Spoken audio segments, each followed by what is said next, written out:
This governor has attacked black people, white people, brown people, women, children, teachers, and we are not going to take it anymore.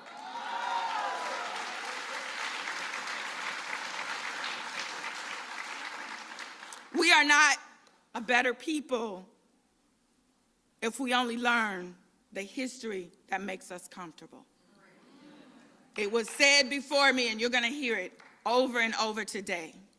We are a better people because we learn history by way of the good, the bad, and the ugly, because it is all factual.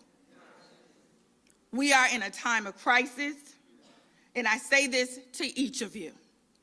You cannot walk out of this building today and allow this to be the end of the fight for you. You are here because you care. You are here because you understand. We are personally under attack, and the only way you remove an attacker is to fight back. And everything that's been put in front of us is going to be a hard fact, from the elections laws to what we're dealing with right here with whitewashing history. So your job is to make sure you go and vote. And you take 10, 15 people with you.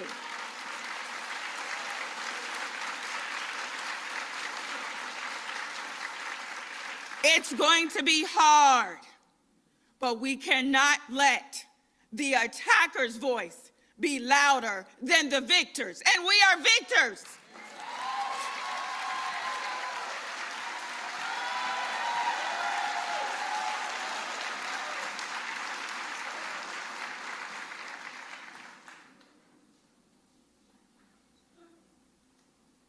Please welcome NAACP President and CEO Derrick Johnson.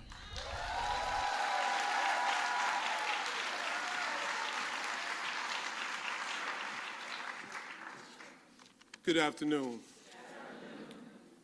Less than 12 hours ago, I received a call from the Vice President's office, and they told me that she will be traveling to Jacksonville, Florida.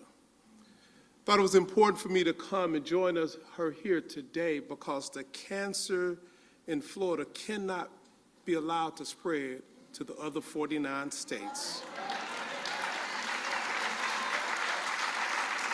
I want to acknowledge all of you in the audience. Many of you didn't hear about this until late last night, but yet you are here filling up this theater and the overflow. Public policy defines the quality of life that individuals live. And just earlier this year, I had the fortune to travel for the 5th time to the country of Ghana, the west coast of Africa. It was with the VP and her team as we began to take in the beautiful culture of Ghana in West Africa. It's my 5th time in that country, and every time I go, I want to learn about the history, understanding that my history did not start in this country with a system of slavery. My history is much deeper than that. And as many of us travel to Cape Coast and we begin to recognize the horrific nature of capturing human beings and putting those individuals in bondage for the exploitation of their labor and their knowledge, to transport them to this hemisphere, whether they were left in Cuba or the Dominica or here in the United States. It is a history where tens of millions of those individuals died in that transatlantic slave trade. It is a history that allowed for many individuals to prosper and make billions of dollars on the labor of our ancestors. It is a history of resilience. As we stand in this theater, a theater that was created because of a system of segregation, because we were not allowed to display the beautiful talents and the gifts that we have contributed to the globe. It is a history that we should stand on and be proud of and never forget. See, individuals who are afraid of history are individuals who are trying to remake a reality that never existed. There's no benefit in the system of slavery, of stripping a child from a mother. There's no benefit in a system where we were denied access to books and to learn, and yet we did so anyway.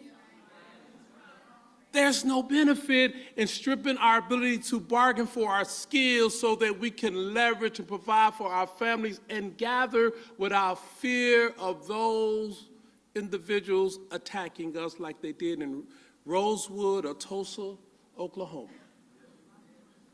You know, the minority extremists that represent this proposition that there was a benefit to slavery is something that we must stamp out here in the state of Florida with everything we have.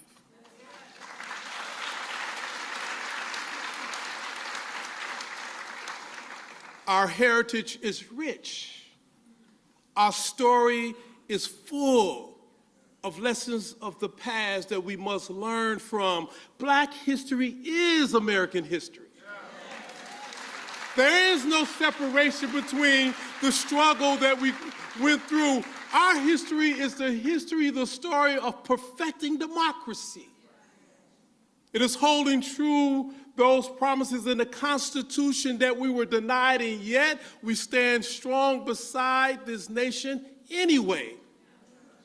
There's not been a single war fought by this nation where we did not sacrifice.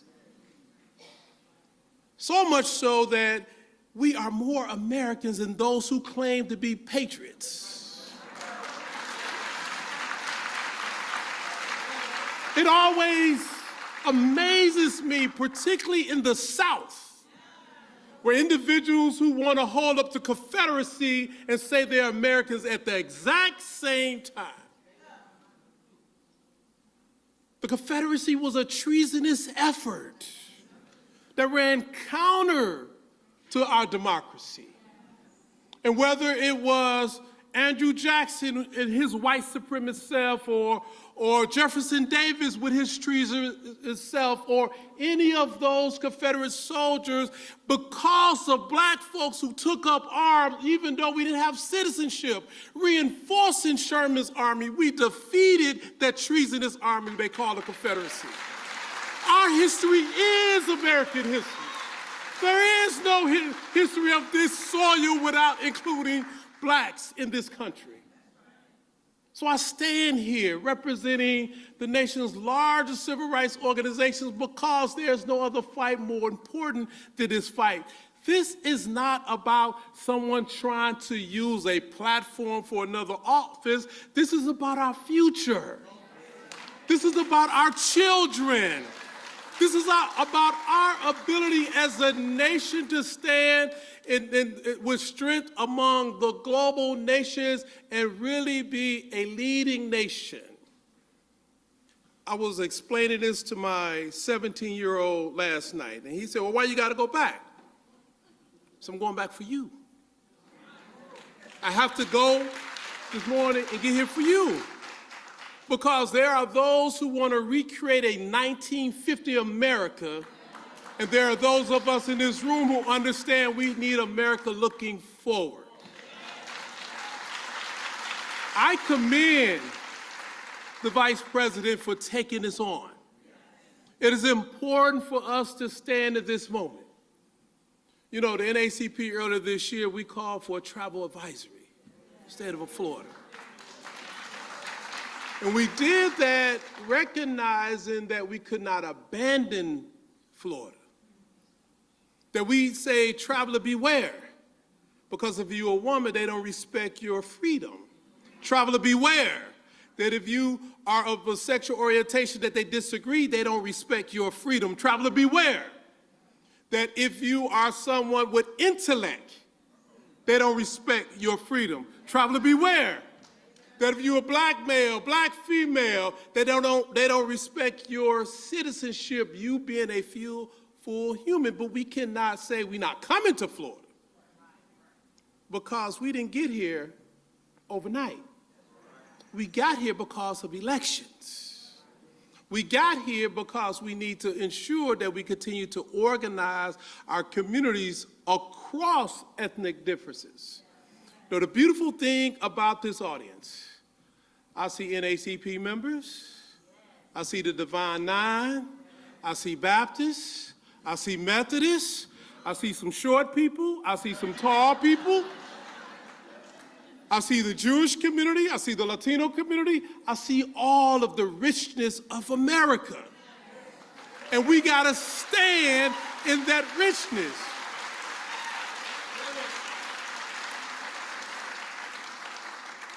So as we take in this moment, recognize we can no longer say elections don't matter.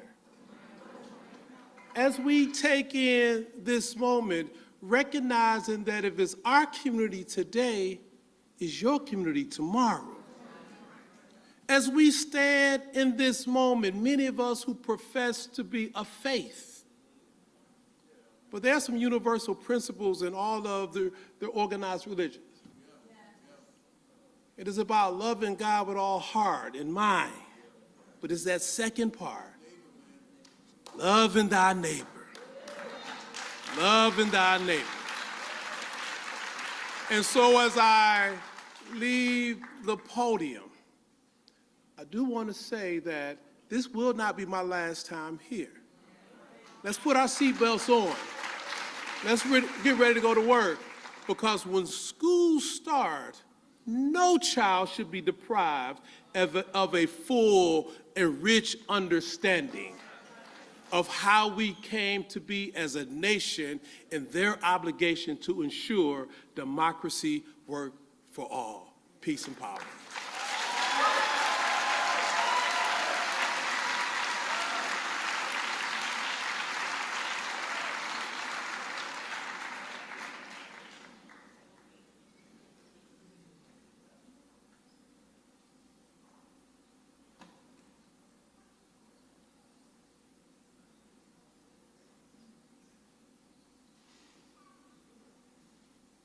Please welcome parents Stephanie Vanos and Camilla Burton.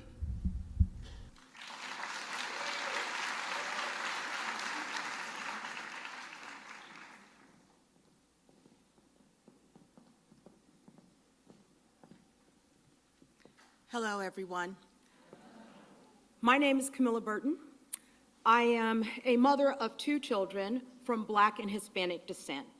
I have a 22-year-old son who attends the University of South Florida and a 15-year-old daughter who attends high school. Both have gone through the public school system.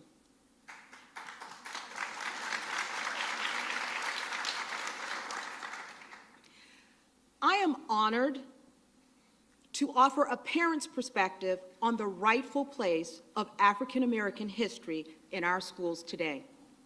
The inclusivity of all people from every nationality and creed is what has weaved the majestic tapestry of America.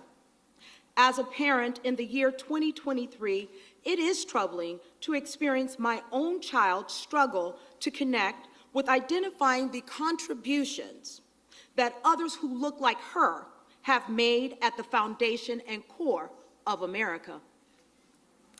My child has had fewer and fewer opportunities to engage with curriculum and/or historical knowledge about the impact her own ancestors have made on America than I experienced as I went through public schools in Florida in the 70s, 80s, and 90s.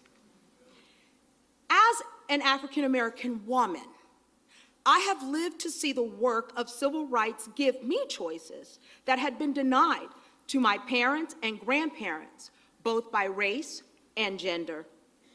As a nation, we came together and realized the power of choice.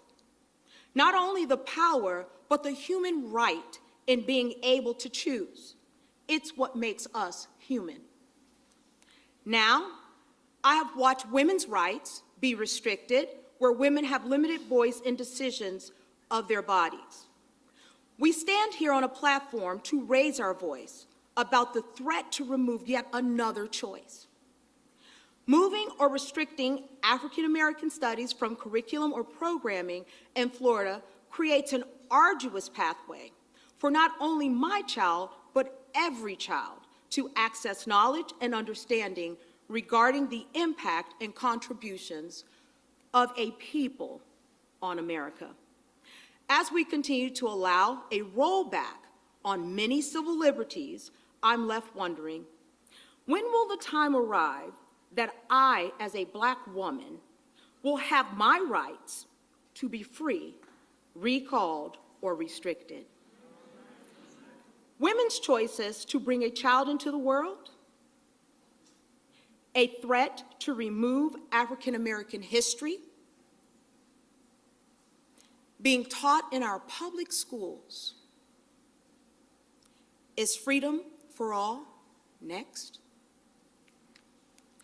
Thank you for ensuring students can choose to learn about the contributions and impact of our people, our African American community. Thank you.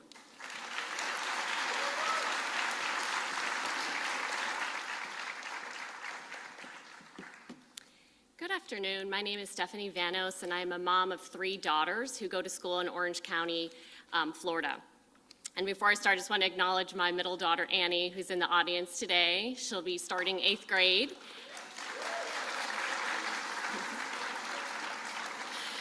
At Howard Middle School. As a mom of 3 daughters in public schools, I'm deeply distressed about the recent adoption of the new African American history standards because I feel that they mischaracterize our state's and our country's history. As parents, we want our kids to be better than us. And learning the mistakes that we as a country have made helps to ensure that we don't make the same mistakes again.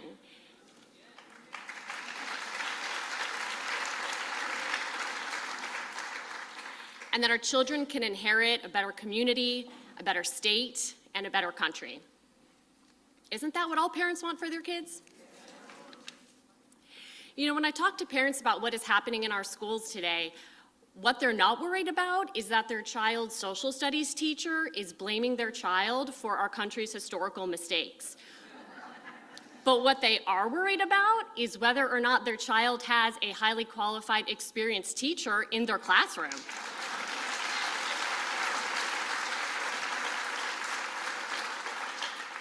And sadly, too many children in Florida do not. You know, when I talk to my community and friends, people who are Republicans, Democrats, independents alike, we all just want our schools to have the resources they need so that our children can learn and thrive. Rather than wasting time and taxpayer money trying to fix problems that do not exist.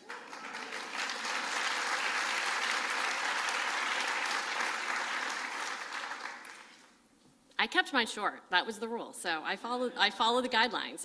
Thank you so much for the opportunity to speak today. And thank you for listening to the perspective of a mom for public education, a mom for books, a mom for history, and a mom for inclusion. Thank you.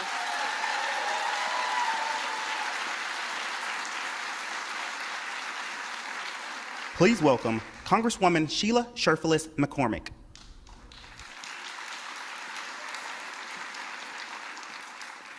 Good afternoon. I'm Congresswoman Sheila Sherfilis McCormick, and I represent Broward County and Palm Beach County. Yes. It's a blessing to be here at this time. Although we're here under these circumstances where our rights are trying to be taken away from us, but when I first got elected, I felt it in my soul that this was our destiny moment. For every single generation to get up and preserve the rights that we were sustaining and living in today, but also to move our country forward. And here we are. Just a few months after that, and look what we're facing. We're here. Everyone here is answering that call. Answering the call to make sure our children, Florida's children, have the right to hear and understand the vile truth of slavery. Slavery did not benefit anyone.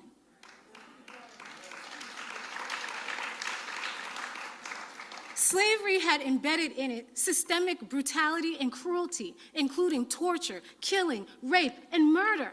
How dare anyone say there's anything good about a system that destroyed people, that didn't look at them as humans, who used babies as gator bait? How dare they? come to us now after all we suffered. The remnants of slavery we see today, the remnants of slavery is what makes our children not safe in the streets today. It is the mentality of racism and bigotry that still precipitates into our culture today. And that's why we are not truly free. And that's why we cannot truly live up to our God-given freedoms, because of that moment in time, that dark moment in time where our country was at its lowest. Well, the evil crime, the crime against humanity, was tolerated in our country. But today we take a stand. Today we answer that call and say no more, not again, never.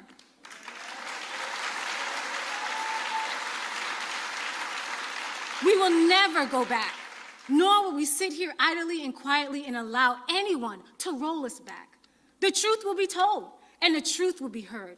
And at the end, everyone will understand what makes America great is not that we suffered. It's not that we had a bad past.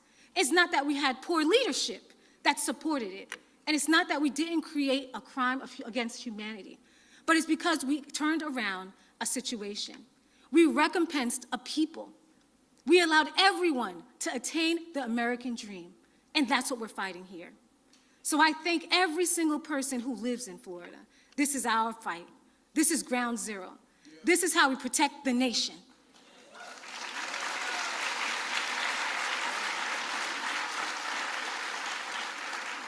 And I thank Vice President Harris to be here and stand with us and fight.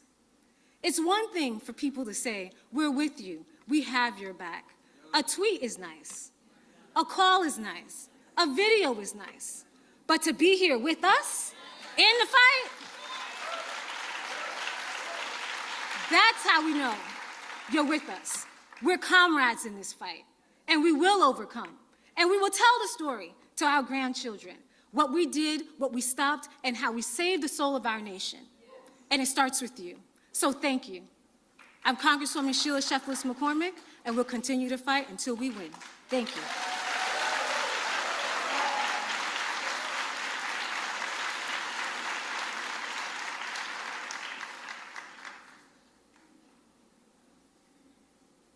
Please welcome Florida State College student Winston Seabrooks.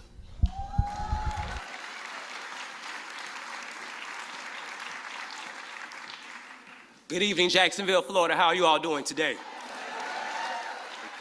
It is a pleasure to stand amongst you all today and not introduce, but to stand amongst you all today and stand here before our Vice President arrives. I got the call this morning to be here, and this is exciting. So, ladies and gentlemen, we have to be here today to talk about the truth. And the truth is my truth, a young African-American man growing up in the state of Florida. Right now, I'm experiencing a point in our state where it seems as if we are going back to the times that my great-grandmother, who grew up in a small town in Georgia, would tell me about before she left this earth. Going back to a time that my grandmother, 75 years old, tells me about what she experienced coming up in our state as a young black woman. Right now, it is very hard to be a young person in this state, a young black person who sees what's happening before us. We see our state going backwards, and our state is going backwards to a point that we should not see. Young people coming up, elementary, I tell you, I do summer camp work, but I also do after school work. And I can remember in the beginning of the year, around the time we were experiencing in our state where we were hearing about what was going on with the African American studies. I had elementary school students telling me, Mr. Seabrooks, we can't read any books today because they're clearing the classroom to check them. Mr. Seabrooks, we can't do much when it comes to, learning about black history because it's becoming a thing where, Mr. Seabrooks, we just can't talk about it right now. These are babies that were telling me that. So if they are 3rd, 4th, and 5th graders seeing what's happening in our state, that should speak volumes to you. Ladies and gentlemen, I'm going to tell it like it is. Black people in the state of Florida are under attack.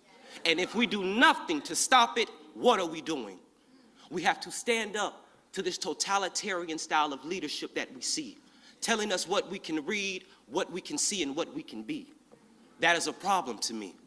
I may only be 22 years old, but I have fight in me, and I have years ahead of me. But I be. But I cannot stand back and allow my nephew, a second grader, to come up in a state where he can't even learn the truth about himself and his identity. They say that those in slavery benefited from it, but the sad, harsh reality truth of it is no one benefited from slavery. As the Congresswoman said before me, people torn apart, beaten, traumatized. Some of us as people still live with that till this day. Trauma that we experienced passed down through us from the years of our family who came to this country snatched from their own homeland. That is what we deal with. I don't only speak to you just as a young African-American man or a young person, but I speak to you as a child of a 28-year public school educator who has served in some of the most toughest schools in our city. My mother instilled in me the importance of education. And today I stand to you as the first male in my family to go to college. You see, my great-grandfather, Uriah Seabrooks, was not a World War II, but a North Korean veteran, a black man who came from Greensville, Florida, and jumped on a bus and came to Jacksonville for a better life. He raised 8 children in a small one-bedroom home on 20th and Fairfax, knocked down a room because he was a skilled carpenter and built a second room. And through my grandfather's life, although I never was able to meet him, I am what he dreamed of. I'm what his mother dreamed of. I'm what his father dreamed of. I'm what those who came before him dreamed of. And ladies, right now, ladies and gentlemen, in this time, my great-grandfather may not be here, but his dream may not even be reality. But with all us in here and those outside here, we will make it a reality. Ladies and gentlemen, people are trying to tear us apart. They're trying to erase our history. But will we stand for that? No. I said people are trying to tear us apart and erase our history. Will we stand for that? No. African American history is American history. African American people in this country, we helped build America to what it is today.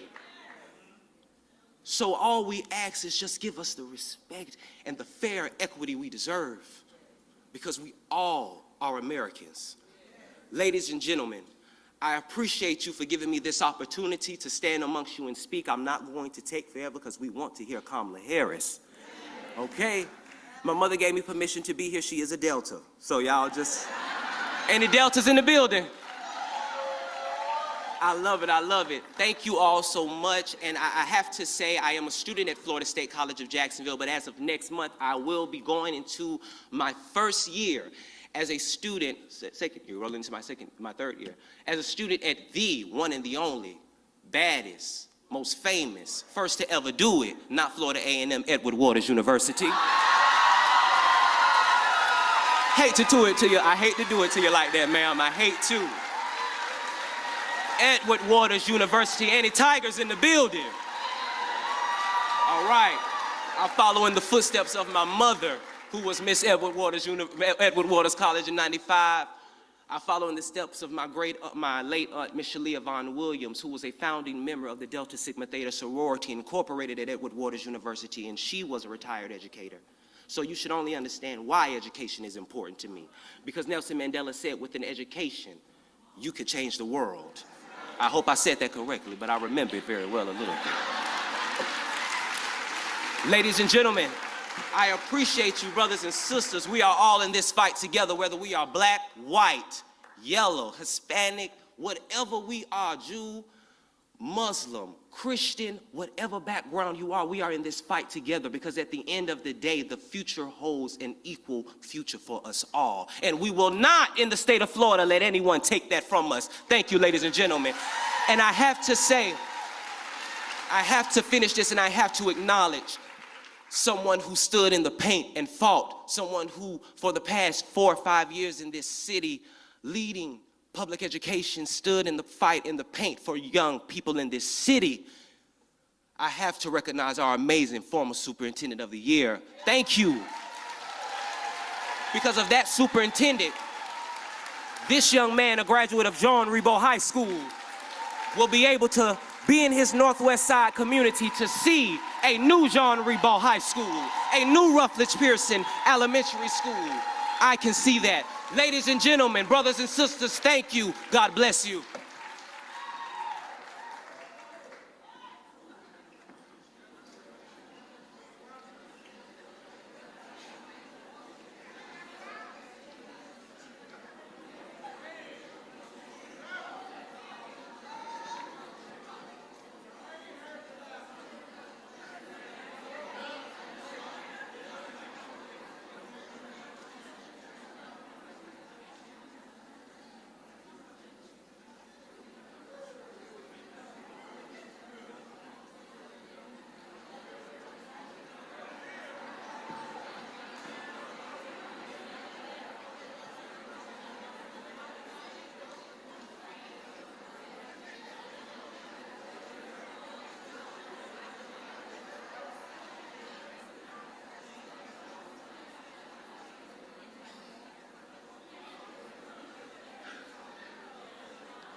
Please welcome.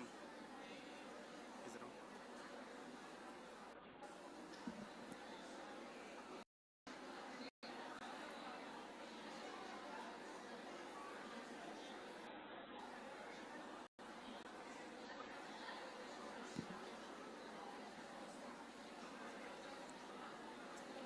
Test, test.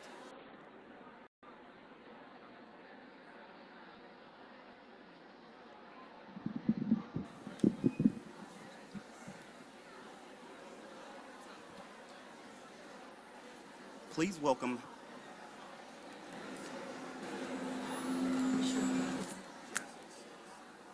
Please welcome parent and Brevard School Board member Jennifer Jenkins.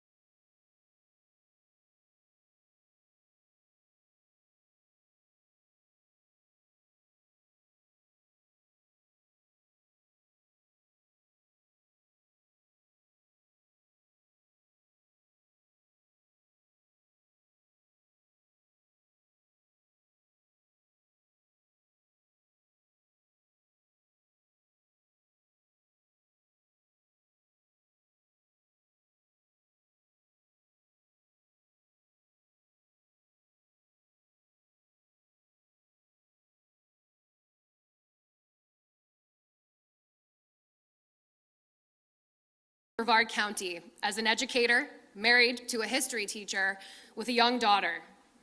I ran because I believed that the people who sat on that dais should reflect the values of an organization that I love so deeply. I could have never imagined that it would thrust me into the center of attacks on public education, into the birthplace of public education culture wars. When our extremist leader had me removed from a press conference without saying a word, when protesters showed up at my home, when they threatened me and my family and my 5-year-old daughter, I realized public education was the battleground Republicans were choosing to wage a war on democracy. And when I'm asked why I continue to fight, I think of my daughter, and I remind myself that if I don't, we will have her growing up in a system that whitewashes history and diminishes the contributions of African Americans in our curriculum. A system that seeks to erase the LGBTQ community from our student bodies, our faculty, and our libraries.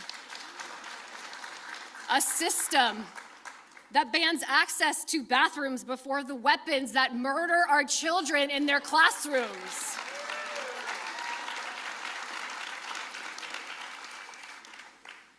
I would say to our visitors today, welcome to Florida. But one thing our Republican leadership has made very clear is that Florida isn't welcoming at all. And I can tell you, as a Democratic school board member on the front lines of this educational war, it's not welcoming to our students, our teachers, and our parents either. I would have never imagined a day when I would be so fortunate to introduce the Vice President of the United States of America. Vice President Harris has fought for fundamental freedoms throughout her entire career.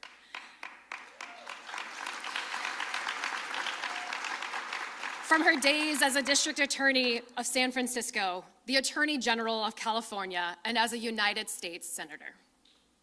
Vice President Harris is a fierce advocate for all families. She believes in the importance of teaching America's full history when we educate the young leaders of tomorrow, as we fight for a more perfect union. They may want to rewrite our history. They may want to make us relive the darkest parts of that history.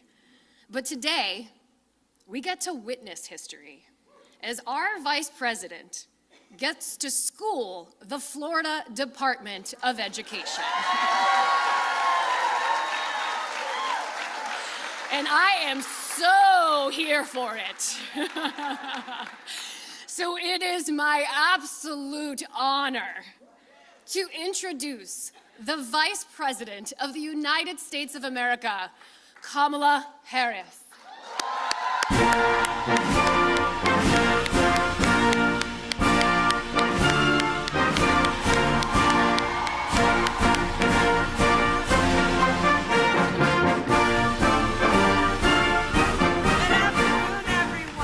Good afternoon.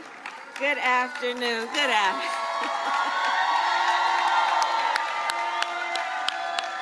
To all of you, thank you. Have a seat. Have a seat. Let me first of all thank Jennifer. She and I and the Congresswoman Sherfilis McCormick, Ben Crump, Tracy Davis, Representative Angie Nixon, Derek Johnson from the NAACP. We had some time before I came out to talk with each other, and I just want to say that there is extraordinary leadership, Jennifer and everyone else, in this state, and you are not alone. You are not alone. You are not alone. I'll tell you, yesterday, I was traveling to meet with some folks when I heard the news about what happened here.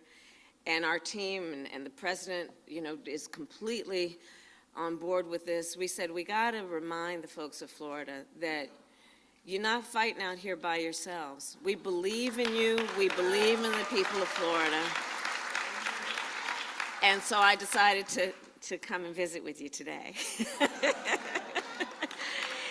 And, well, let me start by saying this. I am a product of a public school education.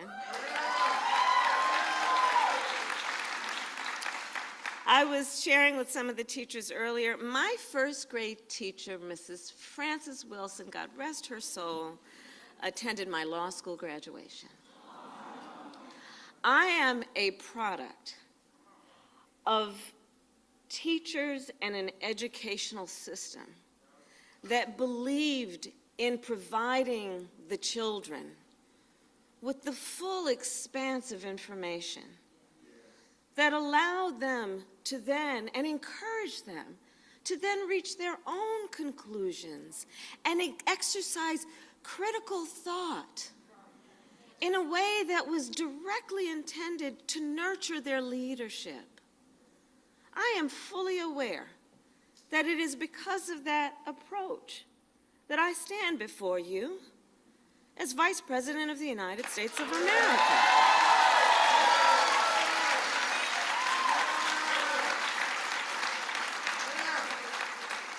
So when I think about where we are today and who we are as a community of people, within the beauty of the diversity that I see in front of me,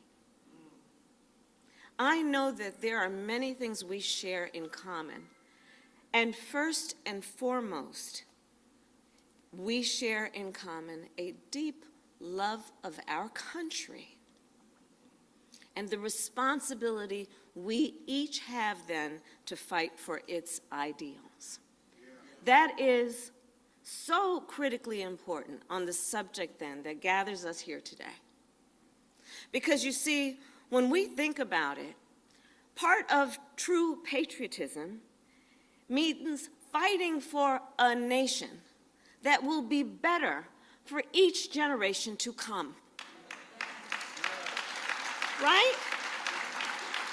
Believing that our nation is worth the investment in fighting for the children of America, that we will provide them with the information they need to go into the world and lead. I will tell you, as Vice President of the United States, I have now met with over 100 world leaders, presidents, prime ministers, chancellors, and kings.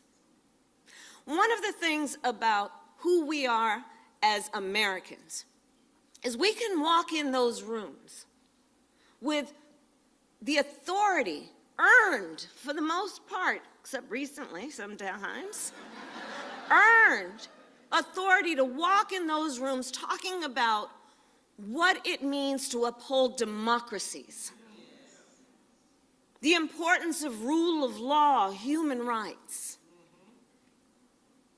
And when we walk in those rooms, we do it proud of the fact that we have been held up and held out as a role model. Well, the thing about being a role model is this. When you're a role model, people watch what you do to see if it matches what you say.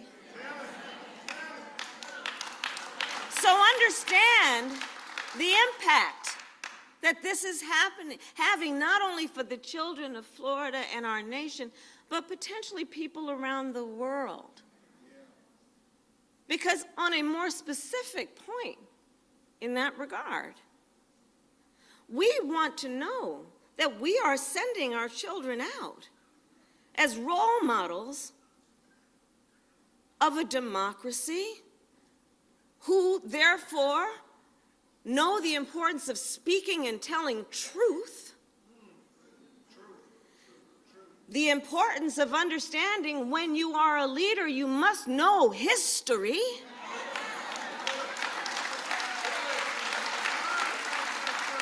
And by the way, be really clear. Be really clear. All the folks that we would go out and send our children to go and meet around the world are clear about our history. And we're going to send our own children out to not know what it is? Building in a handicap for our children that they are going to be the ones in the room who don't know their own history when the rest of the world does? Think about this for a moment. The levels of proportion. So when I think about where we are, I do believe that our strength as a nation has always been because we are continuously and always invested in fighting to reach our ideals. And let's remember the preamble to the Constitution of the United States. Bancroft. We the people, in order to form a more perfect union. It's part of the spirit behind our founding as a democracy. Implicit in those words is we understood we must strive to form a more perfect union. Implicit in those words was an understanding we are imperfect. And we must be honest about that to understand then our history, where we've been, and then have a North Star in terms of where we must go.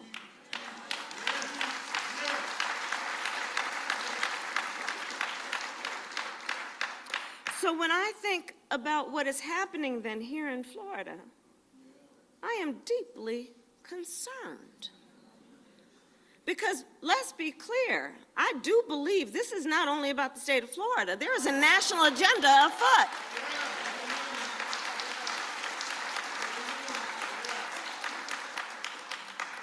And what is happening here in Florida? Extremists, so-called leaders, for months have dared to ban books. Book bans in this year of our Lord 2023. Extremists here in Florida pass a law, don't say gay, trying to instill fear in our teachers that they should not live their full life and love who they love.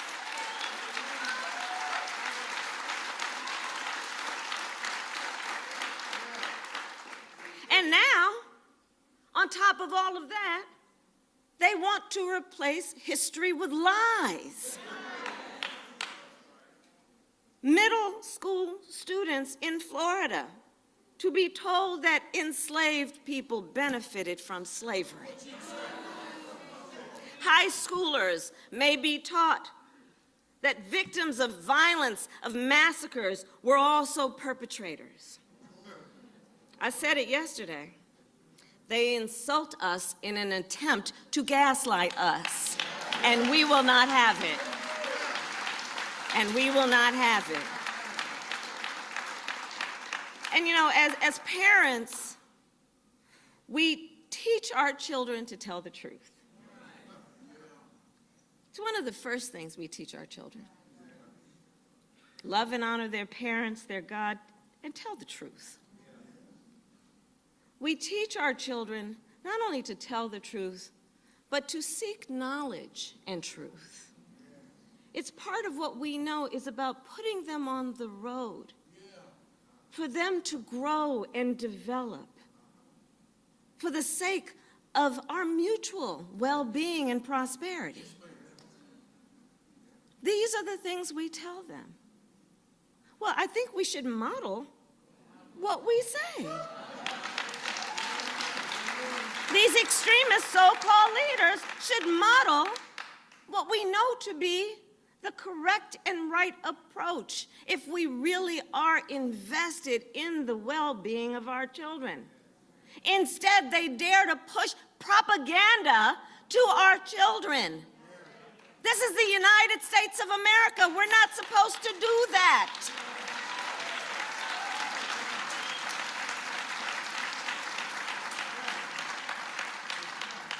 And here's the other piece about this. Now, when adults know what slavery really involved, come on. Adults know what slavery really involved. It involved rape. It involved torture.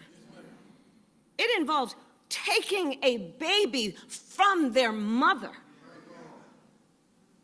It involved some of the worst examples of depriving people of humanity in our world. It involves subjecting to people the requirement that they would think of themselves and be thought of as less than human. So in the context of that, how is it that anyone could suggest that in the midst of these atrocities, that there was any benefit to being subjected to this level of dehumanization?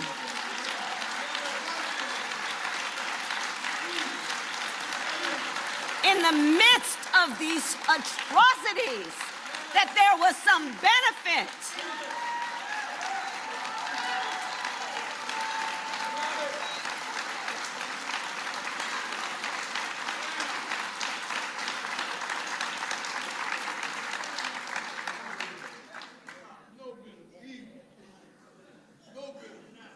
So it is not only misleading, it is false, and it is pushing propaganda.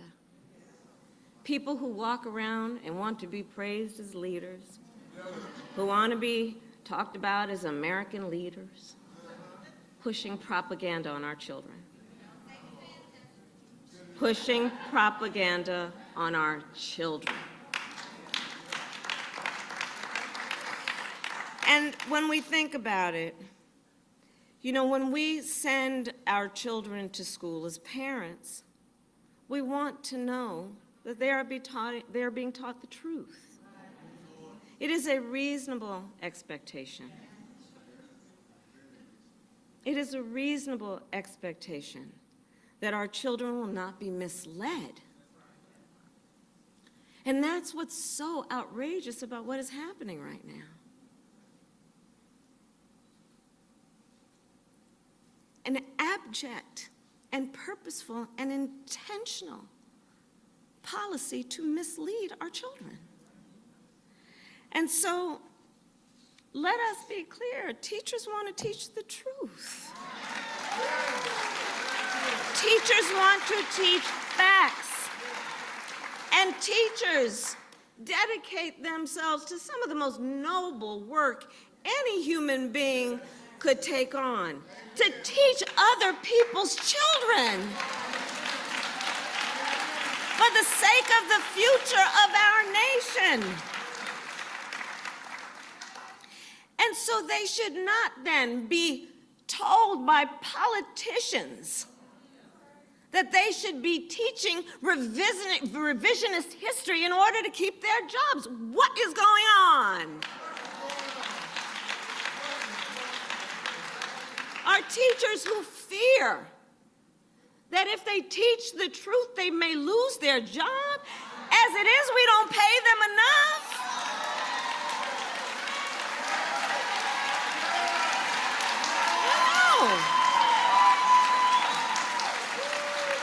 I know.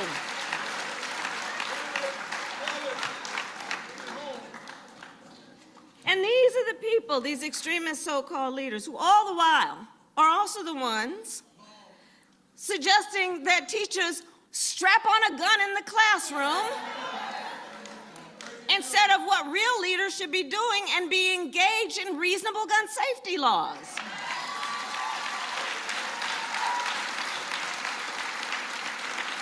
These are the same extremist leaders, so-called leaders, who make teachers fear losing their job for having a photograph of their spouse on their desk. But let's be clear. On this issue, this is not the first time in history that we've come across this kind of approach.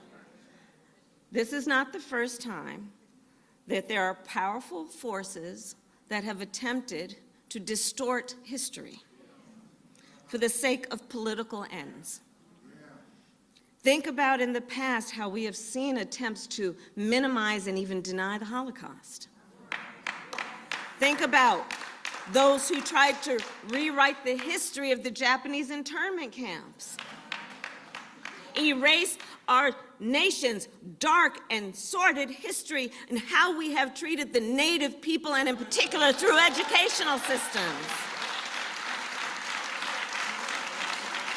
Those who have tried, and there are states where they have, to ban teaching Latino and Hispanic history. This is not the first time.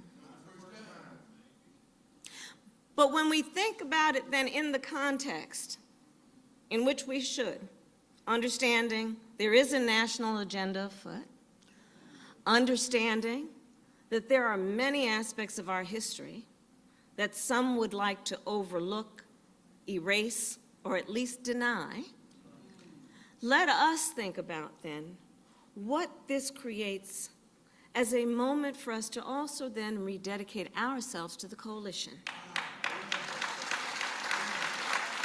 Our responsibility at moments like this to understand nobody should be made to fight alone. We are all in this together. And take a look, because you know there are a lot of teachers here. I think so. I'm going to tell you, one of the things I love is Venn diagrams. Any math teachers in the room? I love Venn diagrams. And I have done an exercise of looking to see from where are we seeing the attacks on things like voting rights, LGBTQ rights, a woman's right to make decisions about her own body, book bans. And you will not be surprised to know a lot of them revert to the same source. So let's think about this then as an opportunity to build back up the coalition of all people who believe in our foundational and fundamental truths. The truth that we are and will be a more perfect union when we fight for justice, when we fight for equality, when we fight for fairness, guided by a belief in who we are as a nation and telling our truths. And I'll close with this. History has shown us that in our darkest moments, we have the ability to unite and to come out stronger.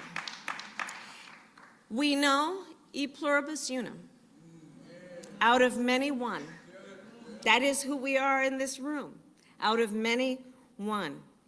Americans who came here through Ellis Island, Americans who were kidnapped and brought over on slave ships, Americans who are native to this land. Our history as a nation is born out of tragedy and triumph. That's who we are. Part of that is what gives us our grit. Knowing from where we came, knowing the struggles that we have come through, and being stronger in our dedication to saying no more and not again. It is part of what makes up the character of who we are as America. So let's reject the notion that we would deny all of this in terms of our history. Let us not be seduced into believing that somehow we will be better if we forget. We will be better if we remember. We will be stronger if we remember. We fought a war to end the sin of slavery. A civil war. People died by the untold numbers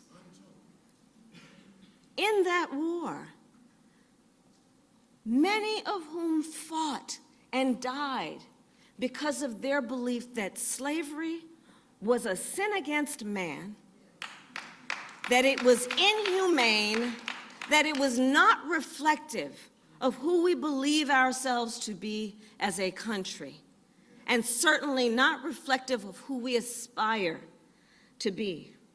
So who then would dare deny this history? Who would dare then deny that these lives were lost and why they were lost and what was the cause that they were fighting for and what were they fighting against? They weren't fighting and dying because they thought people were going to be okay with this thing. It's because they knew that it had to end because it was so criminal.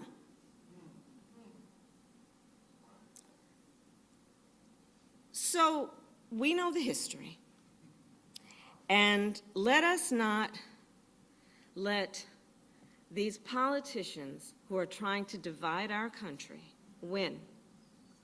Because you see, what they are doing is they are creating these unnecessary debates. This is unnecessary to debate whether enslaved people benefited from slavery. Are you kidding me? Are we supposed to debate that? Let us not be distracted by what they're trying to do, which is to create unnecessary debates to divide our country. Let's not fall in that trap. We will stand united as a country. We know our collective history. It is our shared history. We are all in this together. We know that we rise or fall together as a nation. And we will not allow them to suggest anything other than what we know. The vast majority of us have so much more in common than what separates us. And so let us stand always for what we know is right. Let us fight for what is right. And when we fight, we win. God bless you, and God bless the United States of America. Thank you.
Can you stand up so I frame you?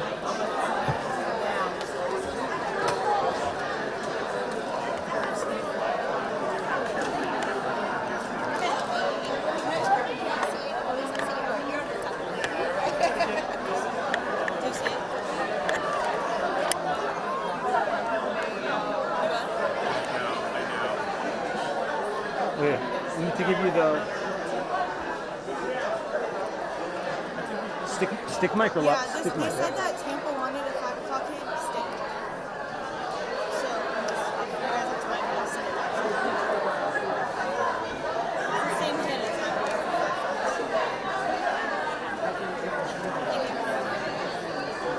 Okay, they're rolling. It'll take me like 2 seconds.